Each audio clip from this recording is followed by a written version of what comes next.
What is going on? What is going on? What is going on, party people? It is your boy, Coach D Brown, former big leaguer, former first round pick with the Kansas City Royals. And man, we had a little technical difficulty. Wouldn't be a start of the week without it. And I sorry about yesterday. I had a lot of stuff going, and last minute I had to cancel. And I got to get my boy UMass Lowell coach Ken Herring back on. We had issues before. This was the second time. He's probably done with me. But the the good part about it, we keep this ball rolling. We got a fun-filled packed week of just straight coaches, and we starting today off right. All right, we got Kentucky State head coach Rob Henry on today. Coach Henry, man, how you doing, man? I'm great. How are you? It sounds like you've had quite a start to the week so far. I'm glad we're able to get connected. You listen. Yesterday I had the last minute I had to cancel and traveling, and it was just craziness, man. So, Coach Henry, I feel so bad for him because we had an issue. Maybe the issue was on his end before. He was traveling and doing something himself. We couldn't get the connection right. And so yesterday I had to cancel him. I felt so bad, but it's just the beauty of going live, man. But Anyway, Coach Henry, man, I appreciate you. You're starting off my week, right, man? Jansen, what's up? All right, I'm changing up. It's the first time I'm rocking a hat in like forever. All right, Coach, I've been just not even rocking a hat, but today I felt like wearing it. You and I go to the same barber? Have you got this going on too, or what? Yeah, I'm pretty low myself. You know what I'm saying? And I used to really have the ball they used to call it, and I had that all through high school, my first few years in professional ball. But I love that cut. Now I don't know, my head just looked like it's just getting too lumpy. You don't oh my gosh! Well, I hope that doesn't happen to me. Nah, you got a nice looking head. Mine look like some people have been throwing rocks in that thing for some, man. But anyway, Coach Henry, I'd like to kind of go back to the beginning, man, and find out more about the man behind Kentucky State University head coach. So, Coach Henry, I'd like to go. Tell me a little bit about yourself, man. Tell me where you're from, playing career to your coaching career to how'd you end up at Kentucky State? Sure. I grew up in Lexington, which is, literally about 25 miles away from Frankfort. So I grew up in the area in central Kentucky, played all the way through high school and into college at Kentucky Wesleyan College in Owensboro, Division II program down in Western Kentucky. Had a nice little career. And after it was done, I knew I wanted to get into coaching. Coached a couple of years of high school ball as a JV freshman coach, then got an opportunity to go back to my alma mater. Coached there for 5 years as an assistant coach. Got a chance to move to Spalding University in Louisville, an NAI program where I jumped in at the right time. We went to the NAI World Series 3 times in 4 years. Had a great run. Had a lot of success. 50 win seasons, World Series, top 10 appearances, stuff like that. And that helped catapult me to an assistant position at Cleveland State University, which is up in Ohio. At the time was a Division I program. I was recruiting coordinator and assistant coach there for 5 years. They shut the program down in 2011. So I came back to Central Kentucky, caught on at Asbury University as an assistant coach there for a year. And then, 8 years ago, got the call to be the head coach at Kentucky State University. And now here it is. I look back and it takes a little bit longer every time to talk about my career and where I started from. And looking back, all of a sudden, I feel like I started yesterday, and now it's 25 years I've been coaching now. Wow. But that's the background. I'm getting ready to go into my 9th year at Kentucky State, and as excited for this year as any that we've had there. Good deal, man. Being at Kentucky State, that is an HBCU school, right? Correct. Yes. All right, cool. They I was telling you behind the scenes that I just saw the little documentary or something about the football program and some barriers and stuff that was broken with the Kentucky State team. I can't remember what it was about. It was one of those like 150 years of college football. Right. Yeah. So it was pretty cool. So what now being at the HBCU. What are some of the challenges? Obviously, being white dude at an HBCU school, man, and what are some of the challenges that goes along with being there, or is it not a problem at all? Well, the biggest challenges are really like any other small university. The funding, the facilities, the scholarships, those have been the biggest things, and really the HBCU designation has not been a barrier of any sort. In fact, it's opened up a lot of doors to some student athletes that I might not have gotten at some of my other stops along the way. If you look at our team roster, you look at a poster of our ball club, we're very diverse. We're about half black, half white, half city, half country. And that's one of the things I love most about it. I'll look down to the dugout and I'll have, a city kid from Chicago sitting next to a hillbilly kid from Kentucky. And it's great. They get along and they enjoy each other's company and they learn to get along. And let's face it, you look at the news today, you don't see enough of that going on right now.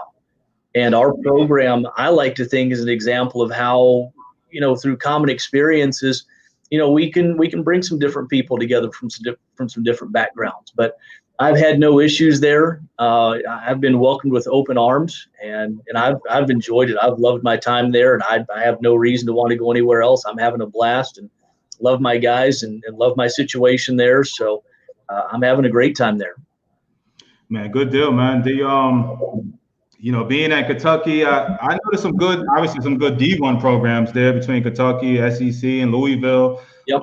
Has really, had a nice run the last, 10 plus years, I'm guessing. And, how has it been on the recruiting side of things, man? And, you got Murray State there. You got Eastern Kentucky, Western Kentucky. I've been by Western Kentucky's campus before. It's pretty nice out there. So when it comes to recruiting in the state, how deep is that talent pool in Kentucky, or do you have to go out of state, to get some of that talent coming in there? It's a mixture of both. One of the biggest challenges I faced when I got there was, the culture needed an overhaul. It had been at a program that had fallen on hard times. It had not been recruited well. The facility was a shambles. And it took some time to kind of change that mindset there into one where we expect to compete for championship. We expect to compete in the classroom for degrees. The reputation was not very good around the state of Kentucky. And my thinking is you win games with talent, but you win championships with great people. And one of the biggest things that I tried to do early on was we needed to upgrade our talent, but I wanted to win with the right kind of people and bring in people who could see that vision and say, yeah, this is a program that won 13 games, but we're competing for championships in the future. And took a lot of hard work to get there, but now our reputation is real good around the state, and it's opened a lot of doors for me into some very good high school programs. And then I've got connections all over the place as well: Chicago, Detroit, Cincinnati, Atlanta, Chattanooga. We've had some very, very good players come from those areas as well. I've got some great connections. Kenny Fullman with the ACE program. Southfield, the people up there in Detroit do a great job with their showcase every year. So those areas have been phenomenal for us, as far as getting talent. And it's funny, some years the pipeline will be a little bit more full from one area. We had a really good run of players from Chattanooga. Now we got a really good run of players from Chicago again. And it's funny how that works. But to me, the biggest thing is just finding the right combination of people who are going to be championship minded and buy into our culture. And when you do that, you got a chance to do some great things, and we've done some very good things the last few years here. All right. Well, speaking of Detroit, we got Danny says, how was Deshaun Hurston as a pitcher this past spring? I tell you what, Danny, my nickname for Deshaun was the Machine. His first start for us, he threw against Fairmont State, struck out 14 in 7 innings. It was absolutely dominant performance. He was on pace to have a shot at breaking the single season strikeout record. I think he finished, he was 3-2, 4-2, something like that, but had a really good earned run average, had a really good strikeout to inning ratio. Just super young man and really good pitcher, and he was doing great stuff for us. He was my number one this spring and will be this upcoming spring as well. Not necessarily that he's my best. I've got 4 or 5 guys that I really think could all be number ones. But he's been that guy pitching the first game of the weekend for us last year and probably will be again this year. He had a great year for us. All right. Do you have a connection in Memphis? Not yet. Coach Barber hasn't helped me out in that area down there at Lane College. I need a connection in Memphis, to be honest. Talked with somebody down there recently a couple times. That would be a great area to tap into. One of the biggest issues with going south to recruit, at least for me, is sometimes it's hard to bring people up north because of weather issues. Also, in-state versus out-of-state tuitions gets to be a little bit tricky as well also. But those areas, Memphis, down on into Mississippi, we've had a couple players from Mississippi come up before from some of the junior colleges and high schools down there. Tennessee area has been very good to us in some places as well. But yeah, Memphis would be another area that I'd love to be able to get into and get a player or two out of. That'd be really good. Okay. Well, there you heard it, Gavin. And so Galvin, I need somebody to hook me up down there. So if you know somebody, help me out. Look out for me down there. All right. yeah, he's gonna hook you up, or you know what I'm saying? He got some ball players. Shout out to Gavin. He's doing right things at Whitehaven High School. All right. So Coach Sims, you got your love over here. I'm over there in Whitehaven High School. So I'm sure I'll put your information on there later. I appreciate that. Gavin, you can hook that up and everything. And I'm also, like I told you about my showcase and what's up, Chipper, my showcase. I forgot to even mention it early enough, but September 19th in Atlanta, and then September 26th in Jackson, Tennessee, hour from Memphis. I will be having my showcase over there. All right, we got confirmation of roughly 20. We got about 17 to 18 schools already said they will be on the streaming live. I know Coach Henry will be there too on streaming. And we will have pro scouts there. We got 3 confirmed pro scouts that will be there at Jackson State and on September 26th. So I'm going to be putting the links up and everything in the next day or two for the sign up. So I know for a fact we have Arkansas, Georgia, Mississippi, and obviously Tennessee kids coming to the Jackson State one. I mean, the Jackson in the Jackson, Tennessee, and then Atlanta. The whole market over there in Atlanta. We're going to put that one on September 19th. So, Coach Henry, I'm going to give you that link. I hope you, join the link and check out some of these talent. We'll have a good amount of Memphis area's kids, and it's going to be cool, man. So, awesome. Gavin, yes, Jackson, Tennessee, correct. All right, it'll be in Jackson, Tennessee, September 26th. So, be there. All right. So now you spoke about enrollment and spoke about in the state, out of state. You know what I'm saying? How much does it cost for an in-state kid in Kentucky to go to Kentucky State and out of state? In state, it's going to run a little less than $15,000. Out of state, it's going to run just a little bit less than $20,000. And obviously, we've got some academic scholarships. Of course, we've got some baseball money, not a lot. So what we have to do is we have to get guys who are typically good performers in the classroom, guys who can stack some academic money and some baseball money, maybe some Pell Grant money, and maybe some other local awards and things like that. So, at times we've got to get creative. And unfortunately, that situation can tie my hands a little bit when it comes to recruiting somebody. Because one of the first things I tell recruits and their parents is if this is going to financially break you, if you're going to have to mortgage your future to come here, don't do it. There's way too many good baseball programs out there. We're a very good program, but we're not the only good program. And if we don't work for you financially, don't come here. If we don't work for you academically, don't come here. We're going to be successful, and I want recruits to find what's going to be their best opportunity. And, so that's been at times frustrating. It's been a little limiting as far as what we're able to do recruiting and getting out of the area. And it's forced us to place a little bit more of a premium on Kentucky and the neighboring states, as opposed to getting out and being maybe a little bit more widespread, casting a wider net maybe that we would want to. But, that's just a reality of small college baseball. All right. Now, again, you might have mentioned this, but what level? And I didn't hear this. I don't do much. I just kind of like to talk as if I'm a parent finding out about Kentucky State. So I didn't do much of a homework as far as division level and conference and stuff like that. So what is we are NCAA Division II, and we play in the Southern Intercollegiate Athletic Conference, which is all HBCU programs except for Spring Hill, which joined us a few years ago out of Mobile, Alabama.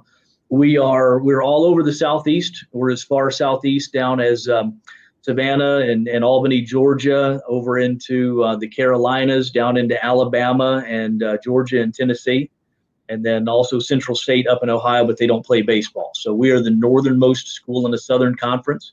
One of the neat things about it is we play in some pretty unique facilities. Rickwood Field down in Birmingham home of the old Birmingham Barons and the Birmingham Black Barons, oldest professional ballpark in America. We play down there every other year. We play down at Patterson Stadium down in Tuscaloosa, where Tuskegee is, Montgomery, sorry. And, we play down there every year, the old home of the Division II World Series. So we play in some pretty neat places.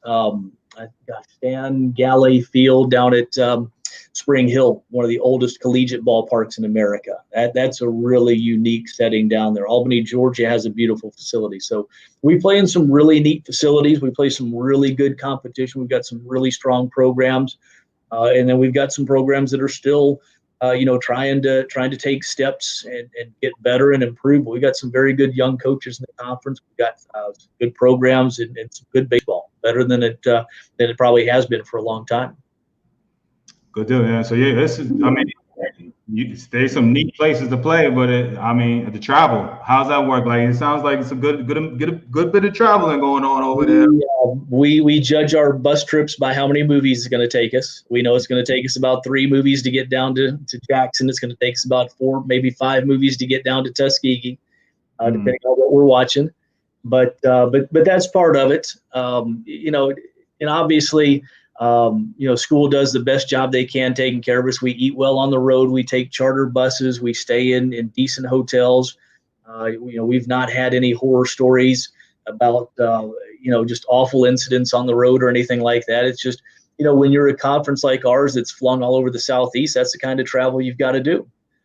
So we handle it. It's one of those things where, for us, the benefit is in March, it's really nice to get out of Kentucky and get down into Montgomery, get down into Birmingham, maybe get down into Mobile or Albany and know that it's going to be 30 degrees warmer down there and it's going to be sunny and dry. So, you take the good with the bad. Man, yeah, no doubt about it, man. So, the movie thing. Let me get a couple of questions came in. Lawrence asks, one piece of advice you would give a 13-year-old that loves the game. Don't pay me not to recruit you. Okay, here's what I mean. There are too many kids out there going to too many showcases far too early. Invest that money in yourself. Okay, find 1 or 2 people in your area, whether it's coaches, whether it's coaches from other teams, but get somebody to give you an honest evaluation of your skills and what you need to invest in, or what you need to work on, and then invest in your own development. Okay, there are far too many times I go to showcases and I see guys who aren't ready to be showcased, and you're just paying me not to recruit you. Don't do that. Take that $100, that $150, invest it in some private lessons, invest it in, working out, invest it in development in some way, invest it in a membership in an online training course. There's all sorts of, I can't think of all the companies right now. Driveline Baseball is one, and there's some others that have online training and things like that. Invest in equipment. But to step on a soapbox for a minute, I see way too many parents and recruits who get taken for a ride by some of these big showcase events. And year after year, they got a hand in these parents' pockets, and we're pricing way too many people out of baseball. And it's a shame, and there's something really wrong with it. So that would be my advice for a young recruit, a young student athlete. Invest in yourself. Okay, make sure you're ready to be showcased before you step on the field to a showcase. Man, I don't. Sometimes y'all coaches say the littlest stuff, but it be meaning the most, and it gives me. I don't know why I just got goosebumps. It kind of you stay in the obvious stuff, but sometimes it just needs to come across and be heard, and because every mom wants to be at the perfect game showcases. Absolutely. They think that everybody is scared of getting left behind, and it's unconscionable how these organizations run this and convince these parents you've got to invest, you've got to shell out money, you've got to mortgage your future to get your son at 13, 14 years old in front of college coaches. And the problem is you see some 13, 14, 15-year-olds who are already committing to Division I's. That's a problem. This kid's not even played on the big field yet. This kid's not even played high school yet, and he's committed to an SEC program. Are you kidding me? Right. That's borderline criminal. That's borderline abuse to do that to these kids. And the problem, what happens is the rest of these kids at that age all of a sudden panic and think, What's wrong with me? I need to be getting out there. I need to get exposure. No, you don't. Don't get exposed before you're ready. So, sorry, but that's one I feel pretty strong about. Hey, you preaching, man. You talking some real. Now I'm getting goosebumps. Yeah, you talking some real stuff right now. You know what I mean? And my boy Chipper asked. Shout out to my boy Chipper. How important is it to have a mentor in your position, in your opinion? Vitally important, because a lot of times as a head coach, we can get, trapped in our own vacuum, our own echo chamber, and all we hear are our own voices. So it's really good for me to be able to go back, for me, one of my mentors is Kevin Cox. He was my head coach when I was an assistant at Spalding and Cleveland State. So I worked with him for 10 years.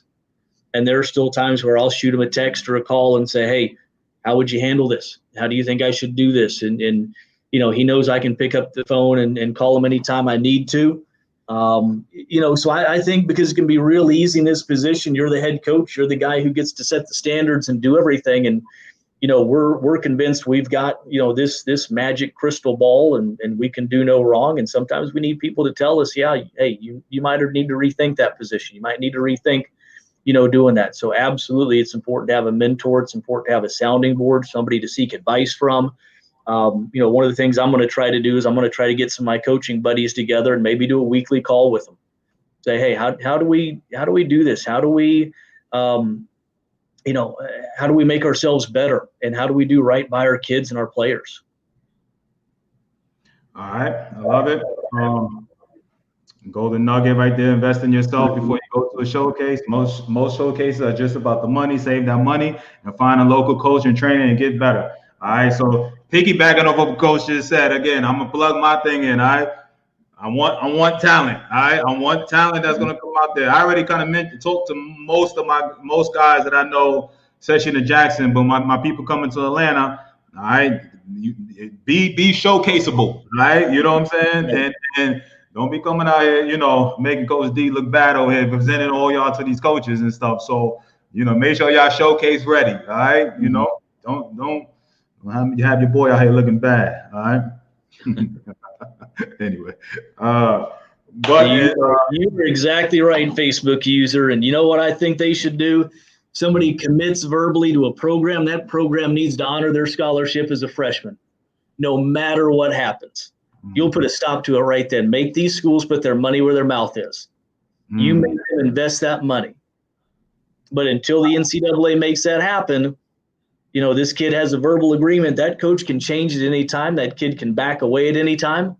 It's a shame, but you see a lot of people get hurt every year by it. But you would think that's just so simple to do. Why has that not been done? That's simple. I think that, at least outside looking in, very simple to do. Right. And I've got my ideas about it. I think, what it does is it forces the coaches to be a little bit more selective in what they do. I think it forces them to be a little bit more judicious in how they, work with players, how they recruit players. One thing I want to see sometime, and I hear this all the time, I get, recruits in my office and they tell me about some of the other schools that are recruiting them. I had a young man last summer tell me he had a coach call him 11 times in 1 week, deadlining him and saying, hey, I need an answer. I need an answer. I need an answer. And the kid finally told him, Coach, look, I'm not ready to commit. The coach told him, well, you need to man up and make a choice. And I'm just shaking my head thinking, wow, this is one of the biggest decisions in a young man's life. And you're going to pull that on him? You're going to tell him he needs to be a man because he's not ready to make a decision yet, because you don't want him to make the most informed decision. So one of these times I want a parent, I want a recruit to ask that coach, what are you afraid of? Why don't you want me to take looks at other schools? Why are you trying to pressure me to making a decision that's going to affect the next 40 years of my life where I go to college? That's what I want to see happen. When that starts to happen, some of these coaches will back off, because recruits need to understand in that position, you've got the power, not the coach. When that coach deadlines you, when that coach tells you I need an answer by a certain time, okay, you're the one who's got the power, not the coach. And if that coach has to scare you into signing with them, that's not a place you want to go. That coach does not have your best interest at heart. Okay. All right. Byron. Shout out to Byron out there in South Carolina. Do you recruit from video? Brian, video is a great place to start. It's not the end of the road recruiting as far as judging a player, but it gives me an idea of if I want to continue to recruit that player or not. Certain things I look for beyond talent, depending on how much I can see.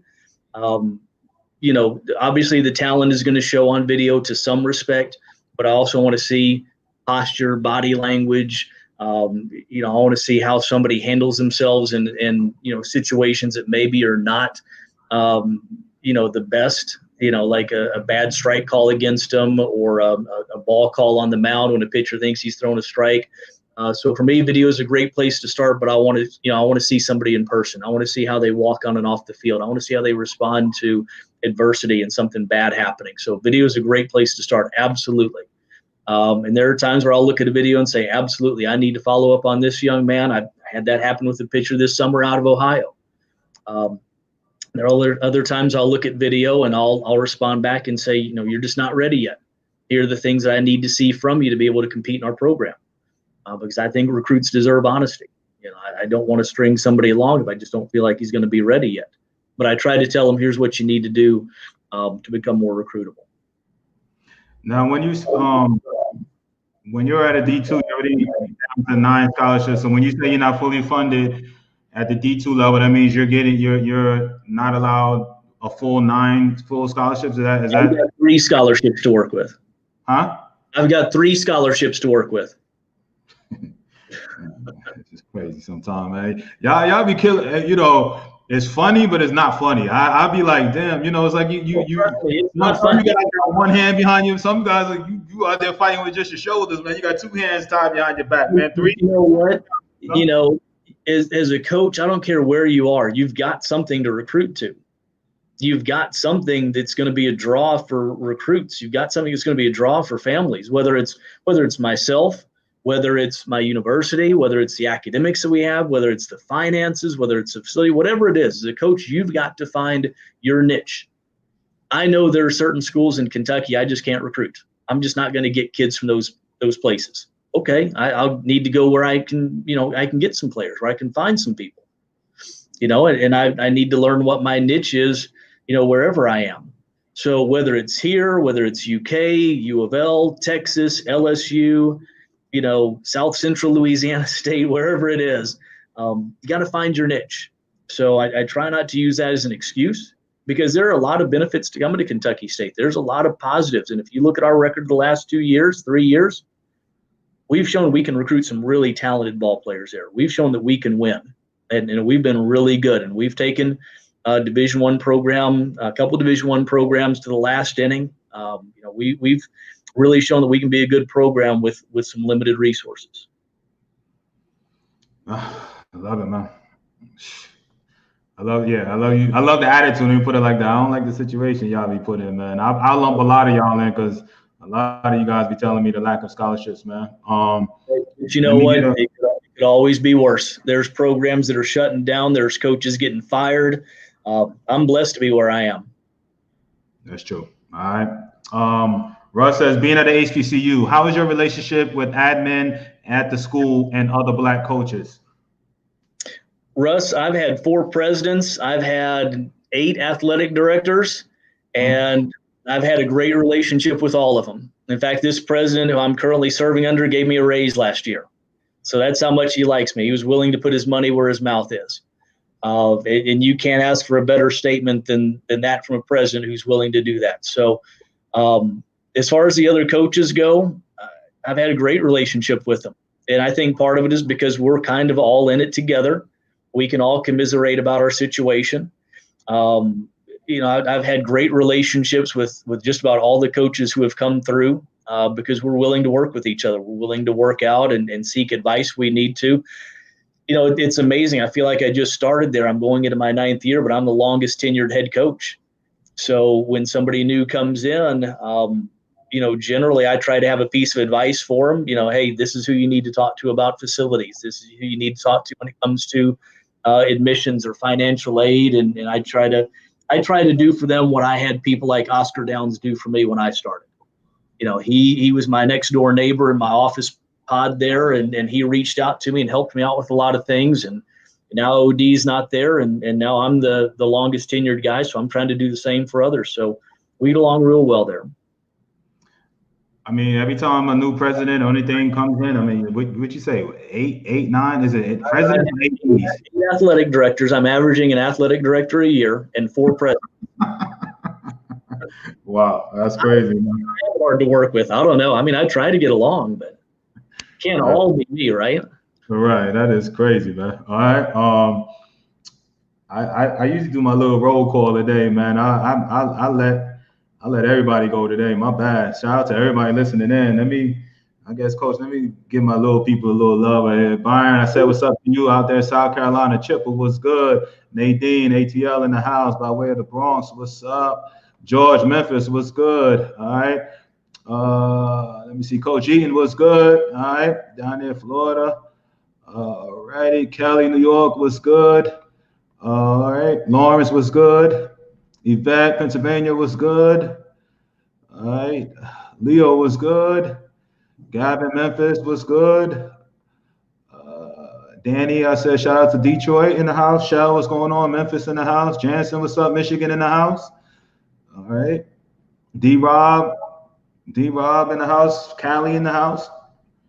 All right. Okay. All right. And if I missed you, my bad. Hector. All right. Okay. All right.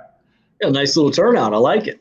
Yeah. We always get a little bit well represented, different states and stuff. And Coach Young, what's up? Florida in the house. And Coach Young asks, let me put it here. He says, is field level a useful tool to use to be recruited?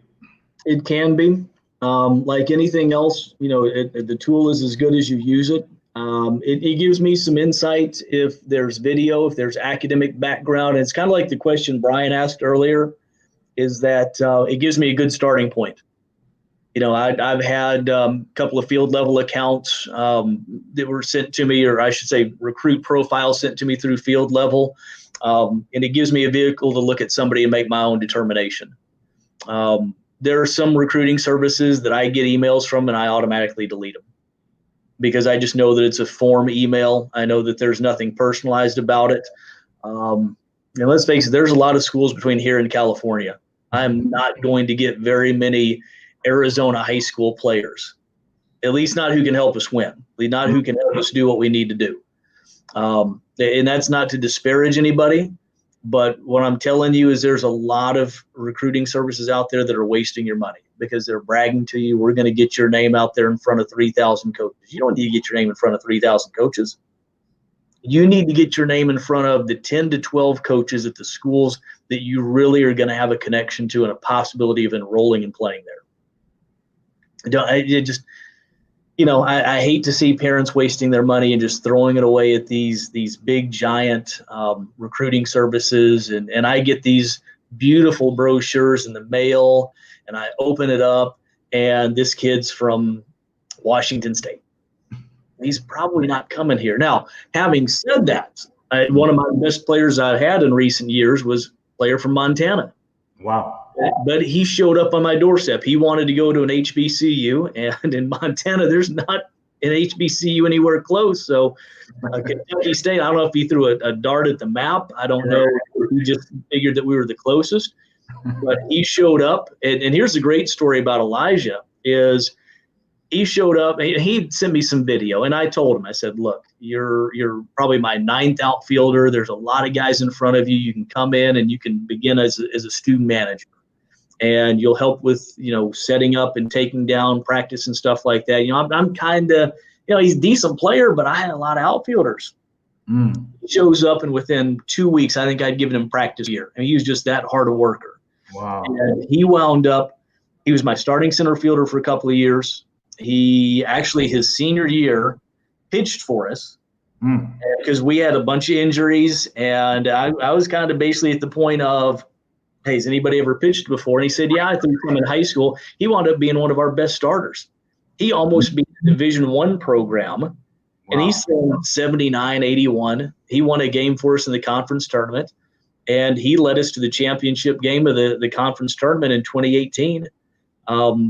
Just pitching on guts and guile and just great super story. And he graduated. Now he's back in Montana working as a TV broadcaster. Great story.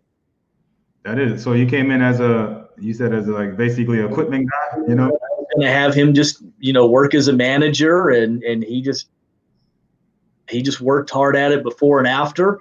Coach, can I use the cage after practice and go hit? And he'd hit, and he'd have somebody throw to him, and then he'd long toss, and he'd run, and he worked his tail off after practice helping out. So finally I had enough and said, okay, look, here's your practice gear, jump in and let's see what you can do. And he wound up being a heck of a ball player for us. Wow. That is a great story. That is a hell of a story. All right. Finish giving my little shout outs. All right. I don't want everybody to feel left out. Sergio, what's up? ATL in the house. All right. Steve, what's going on? Hammond, Louisiana in the house. All right. Love me some Hammond. Had a good time down in Hammond. All right. Marshall was good. Alabama in the house. Arby, what's up? Good to see you on. Speaking of Washington State, out there. There we go. Yeah, there you go. Right. All right. And Kenneth, what's up? Memphis in the house. All right. Lorenzo was good. D-Town in the house. All right. Detroit. I'm representing today, Detroit. All right. Good. All right. Let me see. George says, now that we have perfect game in Memphis, do you plan on making that one of your recruitment stops? I would like to. There's a lot of places I would like to make recruitment stops. The problem I run into is I have no recruiting budget. So any recruiting I do comes out of my pocket. So if a coach calls me up and says, hey, I got a kid you need to see, I got to really trust that coach. I've gotten burned, and I'm going to circle back around to the perfect game in a minute. I've gotten burned. There's been some times where some coaches have told me, hey, I got a kid who's falling through the cracks. He's 86, 87, and I go see him, and he's 81, 82. It's kind of like, ooh, I've got that in my own backyard. I didn't need to drive 5 hours to see that. I'm sure, And then your relationship is burned. He burned that relationship with that, right? I mean. But as far as the big perfect game events, a lot of it comes down to I've got to know that there's going to be something that meets our need, something that fits what we have to have in our program. If it's a perfect game event and there's not going to be a lot of top-level arms there, then I may pass on that. If it's one that's going to interfere with another, perfect game event, usually they don't, but sometimes there's some overlap with something else closer I've got to choose. But I don't have any full-time assistant coaches, so it's just me going on the road recruiting. So if I'm going to take off to a place like Memphis, that's a whole day trip down and back for me. I'll get up and drive at 5 a.m, get there at the start of the showcase, and I'll get back and I'll drive and not get back home until 10, 11 o'clock at night. I've done stuff like that plenty of times to Chicago and Detroit, Cleveland. So that's one of the things that I've got to try to balance is how much time am I going to be able to invest in that versus the time that I need to be with my ball club helping them develop too. I don't have a recruiting coordinator or a full-time assistant I can send on the road, but great question. I'd love to make it happen. If I can get myself a full-time assistant or get myself a little bit more in a recruiting budget, try to make that a little bit more regular. Right now, that's going to probably be a little bit hit and miss for me. All right. Shout out to my boy Jimmy down in Waco. Let me see here. Russ asks, with only a few scholarships, are many of your players walk-ons initially, and then you give them a partial scholarship? How important is the overall financial package when it comes to recruiting? Seems like HBCUs are handcuffed, not getting fully funded, not fair. Yeah, that's a great question. There's a lot to unpack with that one. So if you'll leave it on there, I'll try to take each of those, bite-sized pieces right there, that question. As far as players coming in initially, we've got, I think, 8 freshmen, 2 transfers coming in, and I think there's probably about 5 or 6 of those guys who are walk-ons. Now, what will happen, and what I've told them is as money goes out the door, as seniors graduate, as they move on, then that opens up some dollars. And we've got a situation where some guys are going to compete for scholarship money, be able to try to, get some extra baseball money. Sometimes it works out, sometimes it doesn't. And I hate it because I've got some guys in my program right now who have worked really hard for 2 or 3 years, and guys who are working towards adding some depth in our program, guys who are working on contributing, and I can't give them the baseball money that they deserve. And it's a shame. It's frustrating, but That's where the importance of the overall financial package comes in, because some of them are high performing academic players. They got great scholarship coming out of high school. They're able to couple that with, maybe Pell Grant money, maybe take out a loan here and there, and they're still able to make it work financially. But like I said earlier, one of my biggest parts of the conversation I have with recruits and their family is this going to work financially? Is this going to be comfortable enough for you, or are you doing it because it's the only place you can play baseball? And if you're going to spend all that money just because it's the only place you can play baseball, or just because you wanted to come to Kentucky State and you're willing to do whatever to make it work, don't mortgage your future. Don't put yourself in the hole financially. But that's where we try to be real good about finding players who have got the academic package, who can make some money with that. As far as the HBCUs being handcuffed, at times, yes. Again, I'm not so sure that it's just the HBCU designation as much as it is the small school program. I know there's some small schools around us that have fewer scholarships, if you can believe it, that don't have the financial support that we do, that maybe their head coach is not even a full-time coach. I think HBCUs a lot of times kind of get lumped in there together as far as the support that we do or we don't receive. But I think sometimes we got to look a little bit more, specifically at each individual school and look at their situation. I don't want to paint it with a broad brush and say that HBCUs are operating at a disadvantage compared to everybody else. But honestly, when you look at it, when you look at the teams in the college football playoffs, or you look at the teams in March Madness, you generally don't see a lot of HBCUs. So maybe there is something there to that over time. That's kind of become the norm the last 50 years or so. All right. Yeah, that's I think people get really surprised, you know what I'm saying? At, when you say I'm only got 3 scholarships, or hell, I'm surprised. And or, hey, my budget is like 0 to nothing on the recruiting trail. Everybody just thinks, hey, you get this money and we're gonna recruit everybody and go travel. They probably know you can't travel everywhere, but when you say a 5-hour trip, it got to be worth it for you. You know what I'm saying? And you're the only one, Right. main, fully, paid coach over there. That's crazy to me, man. My boy Chipper says, what did Chipper say? He said, "Do you want one? I can make myself available as far as a coach." He said, "All right."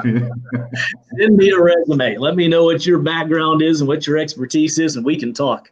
Right. Absolutely. He's the ultimate motivator. I'll tell you that right there. Definitely could do that, man. All right, shout out to my boy Chipper, man. All right, we got Marshall says, "Can you touch on how important the clearinghouse is for athletes?" I love it. Well, it has to be done. In fact, it's referred now to as the eligibility center.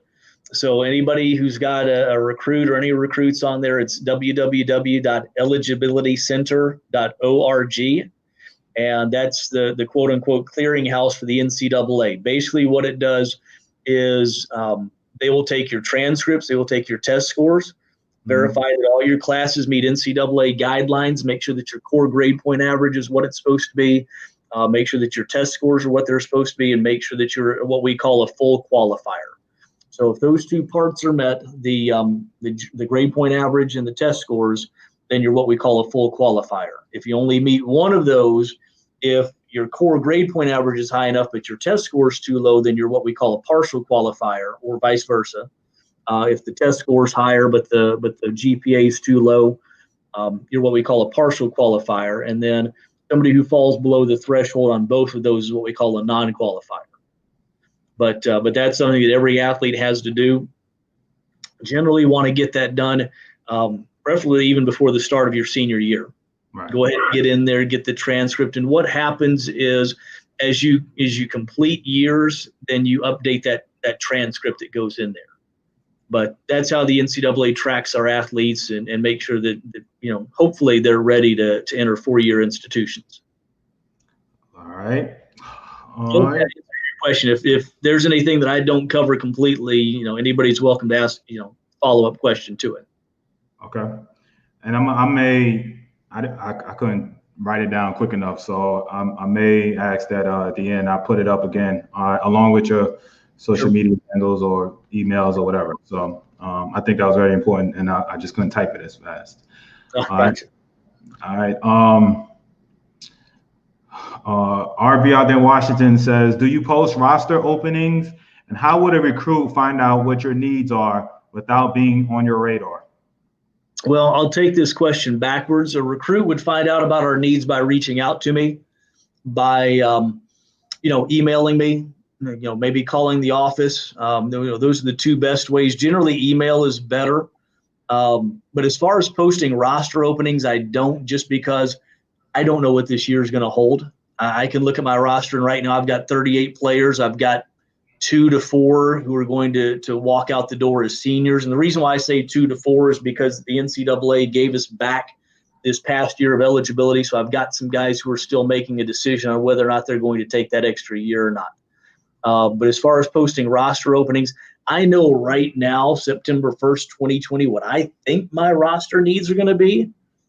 But come April 1st, 2021, that may be completely different. I may have somebody that I'm expecting to be a real mainstay for our program for the future, may not make it academically. Or I may have somebody absolutely blow up unexpectedly, and suddenly, that took care of a roster spot I thought was going to be open.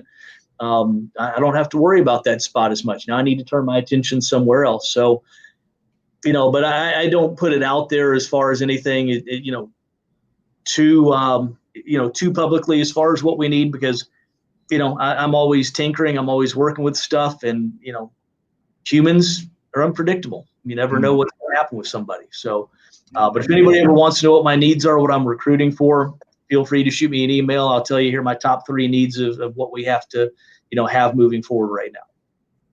What I will say, if I can expand on that a little bit, this past year with COVID and the shutdown in March and the NCAA allowing players to have another year, guys who are in the 2021 class, man, I feel for you guys, because I know from every coach that I've talked to, rosters are full right now. And it's scary for guys in the 2021 class. Because what's happened is, all these guys we thought were going to walk out the door last year, a lot of them came back. Guys we thought were going to walk out the door this upcoming year, they're going to be back for an extra year, and so on and so forth. So what that's done is that's made roster management, really different ball game, more so than we've ever had before. So to give you an example, and I've told this to the recruits that I've talked to, if I really wanted to this year with 38 players on my roster, 8 incoming freshmen, I could redshirt all of them and not recruit anybody in the 2021 class. And I'd still probably have 30 to 34 players in my program heading into next year, unless, we have some academic issues, financial issues, things like that. Now, I'm not going to do that. I need to add talent every year. I need to bring in the right kind of people every year to continue what we've started to build. But, that's the, I don't want to say unseen, because a lot of people have talked about it, but that's one of the lesser, mentioned things as far as what we're dealing with when it comes to the recruiting side of things is it's really pushed back these 2021 and even these 2022 players as far as opportunities go. Yep. That's why, that's why I felt the need to put that showcase. And there's a hint. I mean, and let me put it like this. There are some spots available on certain, I put it like this, Coach. When I speak to certain college coaches, especially the D1 level, that say that they're looking for a 2021, I get surprised. I'm like, oh, because you're like one of very few. But on the flip side, they don't ever have no baseball money left. It's like, hey, if it's an academic kid, hey, good money out there for him academically, I could squeeze him onto the roster. But I haven't met but one coach in the last 3 weeks to a month, D1 wise, that's like, hey, I still have some money available. Athletically, most of them was like, yeah, nah, we barely have money for 2022s right now, So, and the other thing that's going to be, and this one really is kind of not talked about very much, is the number of kids in this class who've gone to junior colleges. I mean, the junior college numbers coming out the next 2 years are going to be absolutely ridiculous with kids looking to play. And so I don't know, what's going to happen. I know I think there's going to be a rise in talent across the board. because there are schools who did not get the caliber of player that they're about to get the next year or two, just because the number of spots at these bigger schools aren't open. But, the downside of that is there's going to be a lot of guys who normally would have had an opportunity to play college baseball. That door's going to be closed to them more and more. And that's a shame. I mean, I hate it, but I've had to say no to more people this year than I wanted to just because of my roster size. Because I can't in good conscience have a 45-man roster with just me and 2 part-time assistant coaches and expect guys to get to the development that they need. Man, that means pretty much. I mean, it sounds like you say I'm smirking, and it's not funny to me personally because I get upset. I have certain players, that I'm, near and dear to me that essentially are turning down opportunities for whatever reason, thinking that at this late in the game that there are so many out there. And what do you say to those dudes that are getting offers right now, but they're saying we're going to wait? Is that smart to do right now? Maybe 2021. These are 2021 kids. Let me put it like that. And is that smart to do? It's just because it's still August. Just September or something. Sorry, today. But is it smart? And then in their eyes to say, all right, when you got something in hand, to be like, no, we're still going to wait. Right. Absolutely. Well, kind of like what I talked about earlier is I would encourage every recruit to make the most informed decision possible.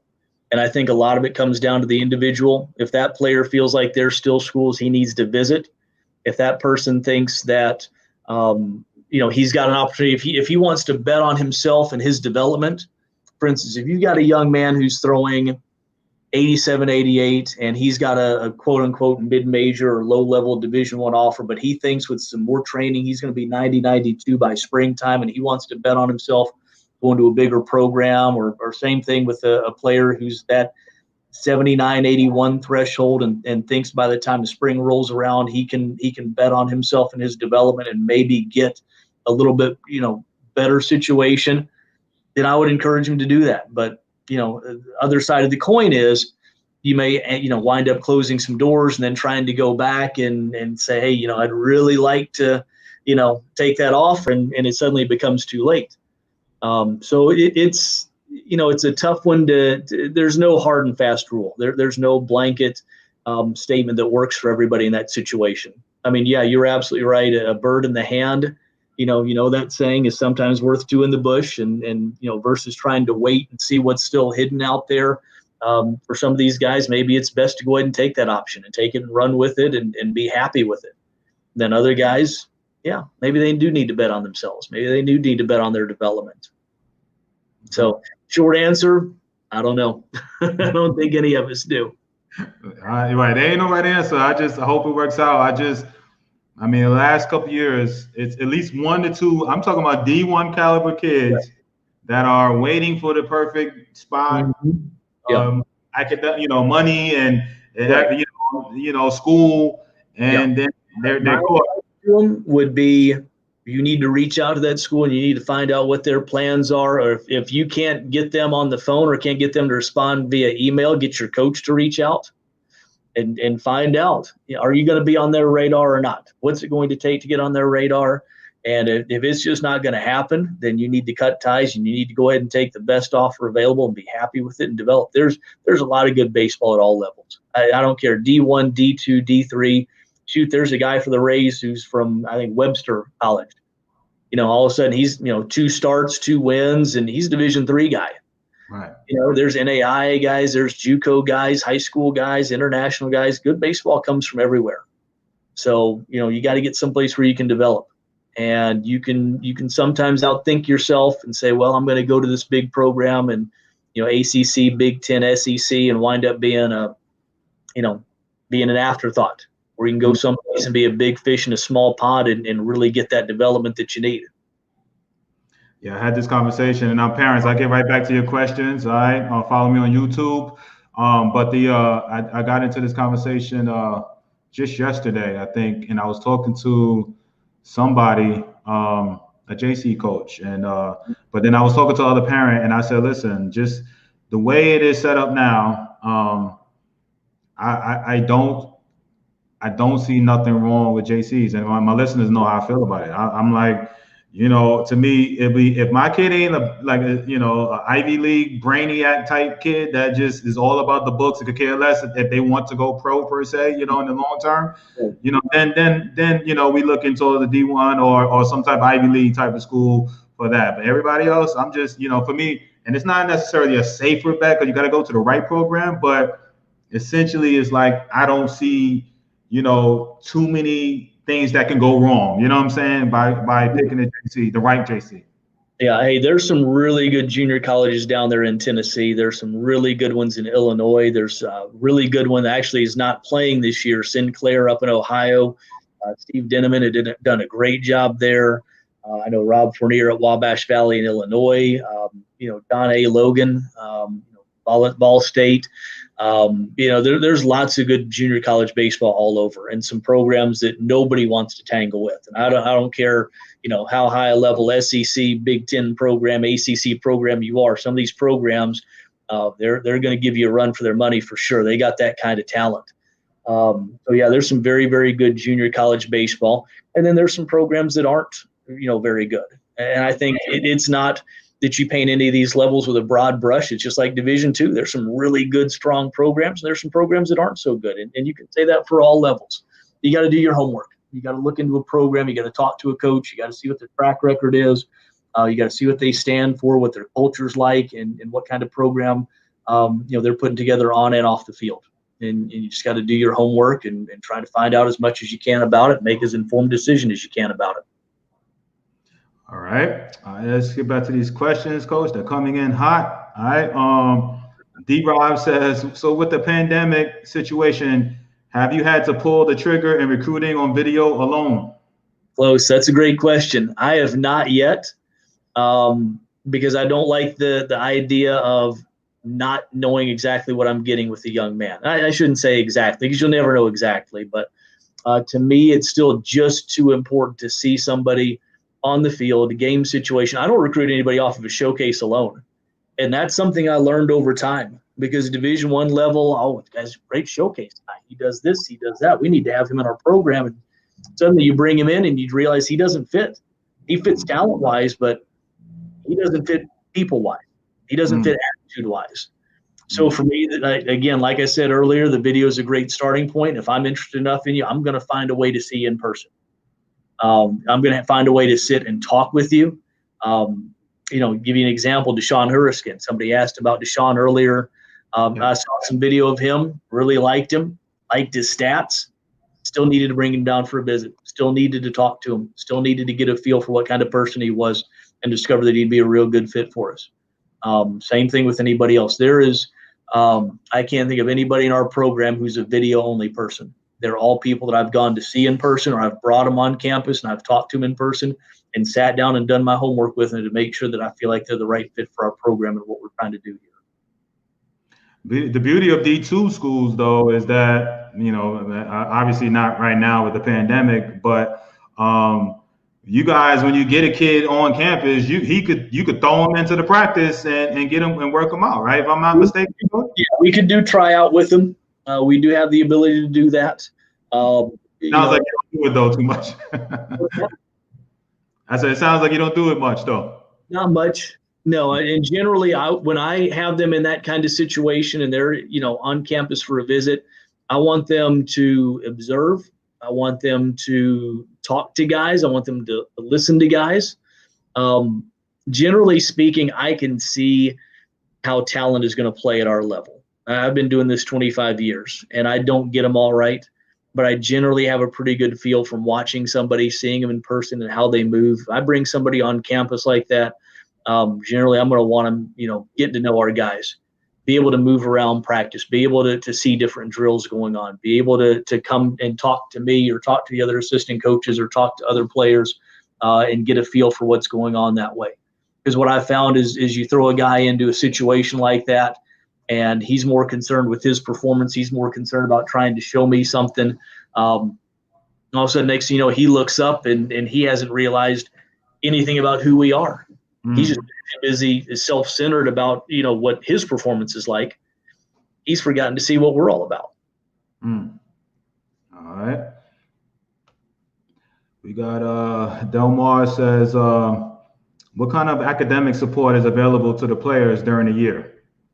Our players have access to our tutoring center. They have access to, of course, our professors during their office hours. Those have been the two biggest pillars of academic support. One thing we don't have, we did away with this a few years ago, is we don't have mandatory study hall. I know some people are going to hear that and say, oh my gosh, that's awful. And some people are going to hear it and say, great, I want to go there. We don't have to spend 8 hours in study hall. What I'll tell you is this.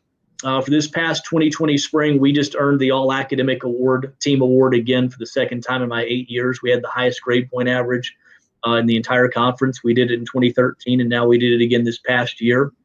I think the biggest thing is no matter how much academic support you have or don't have, it falls down on that individual player to seek help when he needs it. Mm. If I've got somebody who's motivated, like I've told my players from day one, hey, now is the time in August and early September. If you're having trouble, now is the time to seek out help. Mm. And that's not, because we have study hall or don't have study hall that makes somebody successful. It's their own intrinsic motivation, or maybe their external motivation. How badly do they want to be able to play baseball? Mm. I've seen some programs where there's been plenty of academic support. Players just still don't get it done in the classroom. And I think the academic support piece is important, but I think the recruiting piece is more important. Finding out early on how independent-minded are these young men? How independent-minded are they to, get into the books when they need to and work on their own and not procrastinate? That's a big part of what I try to cover and talk about during the recruiting process.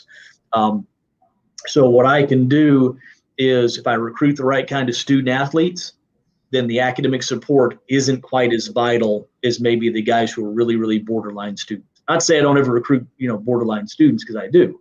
Mm. But I generally try to find certain personality types, certain guys that I think can handle that course load, even though they might have come in as, academic risk student athletes. Okay. Let me see. Shout out to Yvette. Yvette says, my son is a freshman this year. I'm using the Eligibility Center website as a tool for making sure the courses he takes meet the NCAA eligibility requirements. All right. Nice job, Yvette. That's awesome. Also, I would suggest talking to the high school counselor as well. One thing that people don't realize is sometimes course descriptions, course titles in high school change, and they need to be changed in the NCAA Eligibility Center database. Because if not, what I've seen happen is I've seen students get red flagged because the course description or the course title didn't match what the NCAA has, and all of a sudden, now the NCAA is red flagging you and saying, well, you haven't taken this required course. So that's a great place to start. That is phenomenal. Now follow it up with the high school counselors and make sure that their database matches up with what the NCAA has. All right. Good advice there. All right. We have Lauren says, a kid that I knew went to JUCO and showed up, and they had 55 kids the day he showed up last week. Yeah. I remember when I went to college, I think my number was 66 in the fall. Yeah. So that's normal? Did they just trim it down, or how's that work? Yeah, I mean, eventually over time, people realize, either I'm not going to make it just because there's too many guys here. I don't want to be one of 8 second basemen taking ground balls. I'm not happy here because anytime you have a group, a big, bunch like that, you're going to have some guys who just, get to campus and realize, oh man, this just isn't for me. And those numbers find a way of weeding themselves down a little bit. I would imagine by the end of the semester, they'll be down in the low 40s. It generally seems to happen that way. But yeah, that's I said earlier why I say no to a lot of kids is because I don't ever want to bring somebody in that situation and have them not realize what they're getting. I would rather tell them no beforehand and say, hey, you need to seek a better situation. You need to find an opportunity that's going to work better for you. Because if I bring you in and I got 55 guys and you didn't know that was going to happen, guess what? You're not going to be happy.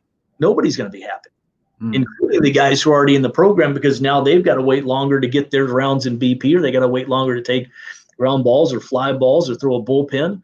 It's just not fair. And unfortunately, there's not enough opportunities. I don't believe, for all the players who want to play college baseball. All right. Yeah, they or like NAIA, and I mean I guess everybody now, but definitely the JCs. That's I guess one of the downsides of the JCs is sometimes a football team out there. But exactly. Yeah.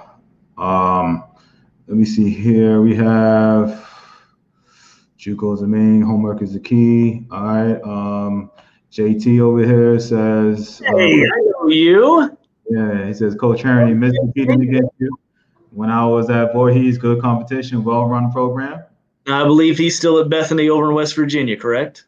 Not that he has to answer, but I think that's where he is. But yes, loved competing against him. Coach Smith's doing a good job down there building on what you did. So, in fact, we're supposed to try to go down there again this year. Hopefully, all things good. But Coach, it's really good to see you. I appreciate you hopping on.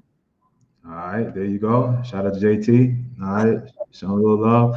Yeah, I see we didn't even take the end of the semester. It took 3 workouts to get down to the mid-40s. Yeah. They see real fast, huh, Coach? Yeah. Wow. All right, us. You're gonna pin this on me, huh? Biggest rival. Okay. Here's what I told my guys when we had our meeting last week. Our motto this year is we want to beat Tampa. Now, Tampa is the gold standard when it comes to Division II baseball. As far as I know, we've never played them in baseball. But I do know this. Our region runs through Tampa, runs through that whole area down there. I call it the region of death. We're paired up with that conference down there. So you've got Kennesaw State, Valdosta, Tampa, West Georgia. I mean, all these ridiculous schools down there. Scholarships, fully funded, beautiful facilities. Right. But, my message to the team is, hey, your goals ought to scare you a little bit. Yeah, nobody expects us to beat Tampa. I don't care. That's who we want to make our rival. Obviously, we haven't proven ourselves to that level yet. But to circle back around to probably what the bigger answer would be there, the more accurate answer at this snapshot of a moment right now, Miles College is a big one for us in our division. Spring Hill is a big one for us. Tuskegee, Albany State. Those are some of our biggest rivals. Coach Barber, I mean, you and I were talking about him down at Lane College, is doing really good stuff down there. Lemoyne Owen, I think, is going to be coming along. So, I don't want to short anybody. I don't want anybody to feel left out. I'll just say that we got a lot of rivals, and we've got some people that we want to try to, hopefully become rivals with. But that's a great question. But I'm not going to, I'm not going to get myself into too much trouble with some of my my other coaches around the conference here. But yeah, that's a great question. All right. Coach Eaton, shout out to Coach Eaton, says he's running a post-grad program down in Tampa, Field of Dreams. Coach Eaton says, are you taking post-grad? We can, yes. It's got to be the right situation. It's got to fit academically. It's got to fit financially. But yeah, we've had some of those guys come in before. In fact, we had two of my players, and if I'm thinking post-grad is in, post bachelor's degree, if I'm thinking that as opposed to a prep year after high school. Prep year after high school. Yeah, we've had, I had a couple of kids that I talked to from the IMG Academy that were possibilities, but they wound up going somewhere else. But yeah, a gap year, a prep school year, some guys need that. So yeah, that could definitely be another resource for us. So that would definitely be an interest. But as with anybody else, it's got to make sense. It's got to be somebody who's going to fit into what we're doing, and somebody who's, whether financially or talent wise, they got to make all the pieces fit in together. But yeah, absolutely. If you've got somebody, by all means, I'm all ears. All right, Coach Ian, there you go. I gotta get Coach to talk about his program over there. I think that's another one that may have a lot of kids come there too, based on the situation with COVID. Shout out to Dorset, says, what are your thoughts on dual sport athletes? We've had some guys who've been very good at it. I especially love dual sport athletes, even guys who play 3 sports in high school. Because to me, I think, you get a kid off the football field or off the basketball court, you get different types of toughness there. You get different types of mental, thought processes there. It's different sports, different, different emotions, different skills, different abilities. So for me, taking a guy who's a dual sport athlete in high school, yeah, I love it. We've not had anybody at our level here yet at Kentucky State be a great dual sport athlete. We had a couple of guys who've tried it. In fact, my starting shortstop a couple of years ago, really, really good player, started out as a dual sport guy. He was a punter on the football team, and after a few years turned his attention completely to baseball and wound up being a heck of a player for us. Great shortstop. But yeah, as far as the guys in high school, I love it. Guys who are dual sport, free sport athletes. Yeah, absolutely. Because I think there's a lot more development in the tank from an experience standpoint when they get to college. But I think that development is accelerated by the fact they played those other sports in high school or travel ball, what have you. All right. So I totally agree. You can always tell those two sport guys, man. Mm-hmm. All right. The camps, anything like that. I know D1s are kind of closed down until possibly October. You guys are kind of fluctuating. I guess it just sounds like it's camp to school to school type of thing. Yeah, we're at this point right now, we're shut down as far as doing our own camps. Usually we hold a prospect showcase in September. That's not going to happen this year just because we're getting so close to the time to be sending out information and things like that. So it's going to probably cycle around until next summer when we start doing those again. But I'm going to try to get out when I can and where I can. Hopefully maybe get down there on the 19th down to Atlanta. I think the one in Atlanta is on the 19th, right? It is. Yep. Trying to get down there if I can. If not, I'll try to do the live stream. Well, I will do the live stream if I can't get down there in person. Mm-hmm. But again, I like seeing the guys in person. I like seeing how they interact with their teammates and the other guys at the showcase and the coaches and all that. Always much prefer a hands-on approach. But if I have to do the streaming, then I'll do the streaming. At least, get a beginning of a look at them. But yeah, as far as the camps go, it's going to probably be next summer before we're able to get anything done on our campus again. Okay. All right. We're going to get a couple more questions in for Coach. What are your thoughts on college baseball being moved to later in the spring? As far as a 1 year idea, because of football being moved back, I think it would be a necessary evil. As far as moving it to later in the spring, I would like it from a weather standpoint, but I wouldn't like it from an expense standpoint, because I think what you run into is you run into schools incurring a lot of costs, having people staying on campus after classes and after graduation have finished. You're talking about adding a lot of extra expense to the school. So I think there's a bit of a give and take that has to happen there. And I think you'd see a lot of small schools that would really balk at the idea of doing it. I know there's some conversations about doing it a little bit more permanently, maybe at the Division I level. I can't see that trickling down to our level just from an expense standpoint. Don't get me wrong. I would love it from a weather standpoint. In fact, there's been some movement about moving it to the fall. I'm not as much a fan of that just because I prefer having the fall to work with athletes and get to know them before we actually play with them in the spring. But, volleyball and football make it work, and soccer and field hockey and some of those other fall sports make it work. So, I guess it would be a necessary evil if we do that. But kind of like the calendar the way it is, but they're probably not asking me either. All right. He asked, do you get additional money if you play another sport and do football, get full scholarships? I guess at the D2 level. I'm guessing he's asking that. Yeah. Football has a better opportunity to give full scholarships because they're generally a little better funded than baseball is. Their scholarship limits are higher, and generally you'll have schools invest a little more in their football program versus their baseball program. But yes, you can mix and match baseball and football money, or baseball, basketball, baseball, golf, whatever. So yeah, that can be added together, and that can help pave the way for some guys financially. All right.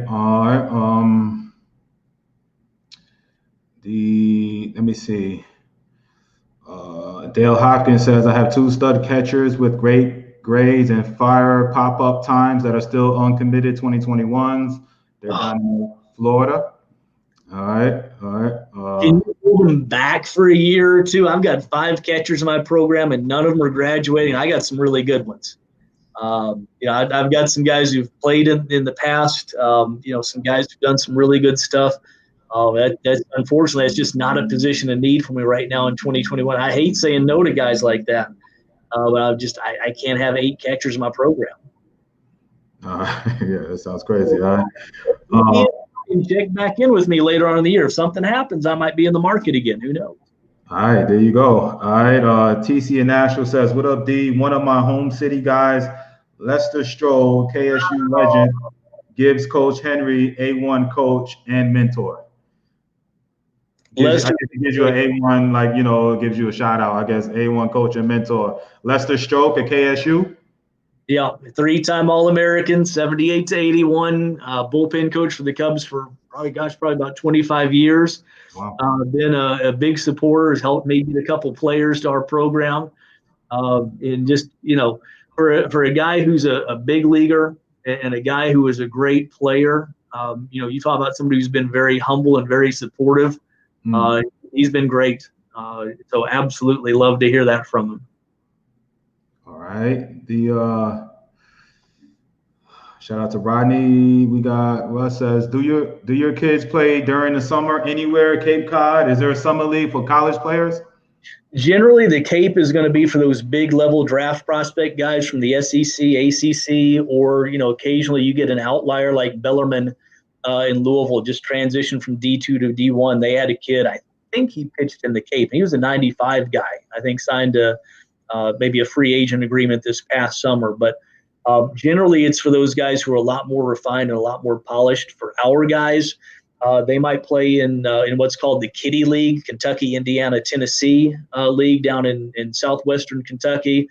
We just started up a new organization here in central Kentucky that had 5 teams.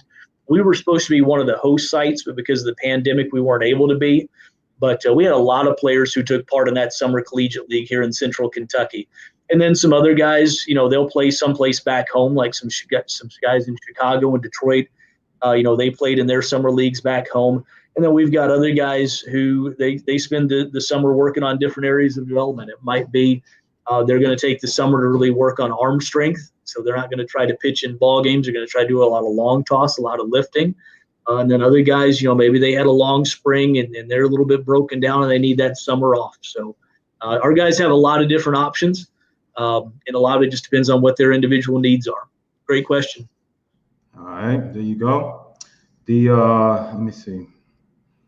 All right. If I'm not mistaken, I think that's it, Coach. I want to going on about an hour and 20. But, you talking this much, or is it me? No, dude. You gave me great advice. I'll let you go, man. You know what I'm saying? It's when you give me good advice, I'll let you roll, man. I'll let you roll. So what I want you to think of, I always get my guys, my guest, the final word, like with an awesome message. So while I'm giving out my little spiels, Coach, I want you to think of that message that you're going to give.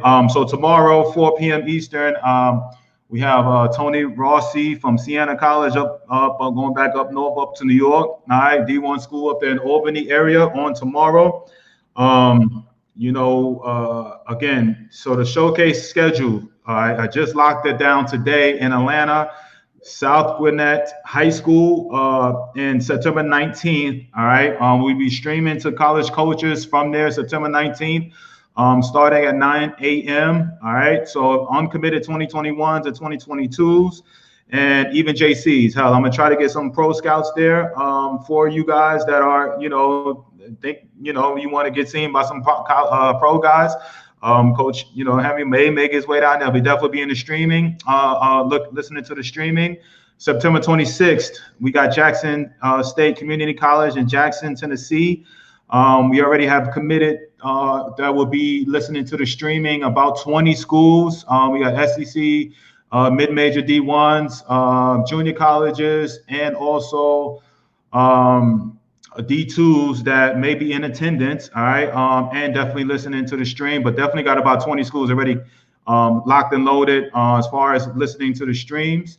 We already have soft commitments from kids in about 4 or 5 states that will be at the Jackson State, Atlanta, and Jackson State Community College in Jackson, Tennessee.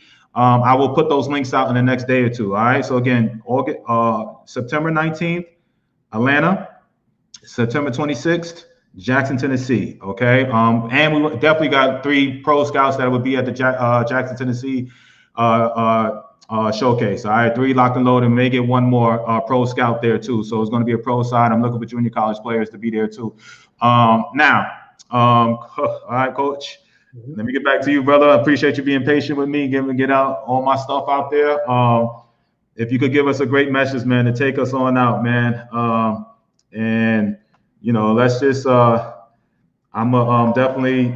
I know people have been asking, is the info on no, I'm going to build the link out and the within the next day or two, and I'll be posting on here like I always do on here. So Byron, South Carolina, I will get that information out to you shortly the next day or two. I'm just gonna putting it out there. All right. So anyway, Coach, if you could take these listeners out to, on a great message, man, I would appreciate it. And thank you so much for coming on. So, Coach, man, take us on out, brother. Thank you for having me. What I'll start with is for anybody, listening or watching, especially the recruits, take charge of your career. You've only got one, and don't let anybody put a ceiling on your development. Don't let anybody tell you that you can't achieve your dreams. I had one hit in my high school career, and look where I am now. Yeah, exactly. I was that guy. I was that gym rat who wasn't very good, but I loved the game. And look where I am now. 30 years later, I'm a college coach talking to people, giving advice, and I was not a great player. But I wouldn't let anybody put a ceiling on my development. I went someplace where I could work while I wait. And I don't see enough of that right now. I see a lot of people who turn tail at the first sign of competition, and they go to a different travel team, or they do this or they do that. Take charge of your career, learn to work while you wait, develop, seek out mentors, seek out people who will be honest with you and tell you what you need to do to be successful. And don't pay me not to recruit you.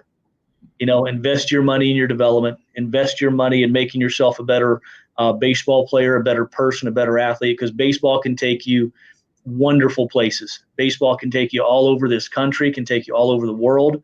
But it can also take you across the street to meet somebody that you never would have had a connection to. And that's the great thing about it. I mean, there's a reason why baseball was the first sport to really integrate professionally. And I think baseball is a great sport to hopefully help heal a lot of the wounds and a lot of the things that you see that are self-inflicted in this country right now. That's why I love my program. We got a lot of diversity, and we got a lot of people from different areas who probably would never have known each other without baseball. So take charge of it, use it as a vehicle to better your lives, have a great experience with it, but don't let it run your life. It's not who you are, it's what you do, and treat it as such. It's just a part of who you are. It's a part of your development as a person. Always take care of the academic side of things. Be a good person, be good to the people around you, and and use baseball for what it is. It's a wonderful game. It's a wonderful tool. In my eyes, it's the best game there is. But all of them are great, and all of them have great lessons, and just take everything you can from it. So, Dee, thank you for having me on here. I really appreciate it. Appreciate the opportunity, and I really appreciate the questions from everybody. Appreciate the opportunity to share some things and hopefully help some people out. And if anybody wants to reach out, KYSU Baseball on Twitter. Hold on. You on top of the game more than I am, man. I usually get that stuff out. I'm too busy promoting my stuff, Coach. My bad. All right. One more time. What we got? KYSU Baseball on Twitter. And then KSUThoroughbreds.com, where you can just go to our website and you can look me up there. And by all means, feel free to shoot me an email. Love to respond and correspond to some people. Be happy to talk with people more about anything to do with this great game or anything else they might want to talk about. All right, so the KYSU Baseball is your Twitter, right? Yes. Okay. All right. Yep. So videos, reaching out to them, anything like that, messages and stuff. All right, KYSU Baseball over there on Twitter. Okay. I didn't put on Twitter. I hope you guys know that that's what that is, not Instagram. But all right. So again. He said it. I'm just piggybacking off of what he said. All right. He ain't saying like how I'm going to say no scrubs. All right. Be showcaseable to be reaching out to him. All right. Parents. All right. So don't be, just y'all know what y'all, hopefully somebody done got in your ear. Y'all know what y'all kids are capable of. All right. So tomorrow, again, 4 p.m. I'm going to be giving I will be giving a little hint. I found some of these. So tomorrow, I just want to be talking about this. We got a little Rawlings deal, and they're going to be at my showcases. All right, my guys at Rawlings are going to be at the showcases. So we're going to. I just locked and loaded. Got some of these bats in here. I found them from last year. So I got a 32 and a 33. So my Rawlings guy will be at the showcases. So we'll talk about that tomorrow. All right. So guys are needing some bats there. Let me know. So tomorrow, 4 p.m. Eastern, Siena coach Tony Rossi will be here. Coach, I appreciate you, my brother. Great learning about Kentucky State. We will be in contact, no doubt about that. You're not too far from Atlanta and Memphis, and a few of my connections in and around the Southeast and up north. So look forward to helping you build the program and be there another 10, 15, 20 years, Thank you. I appreciate that. Thanks again for the opportunity, and thank you to everybody who was on the call with us. Good deal. 4 p.m. tomorrow. We keep this ball rolling. Thanks, Coach Henry. All right. Thank you.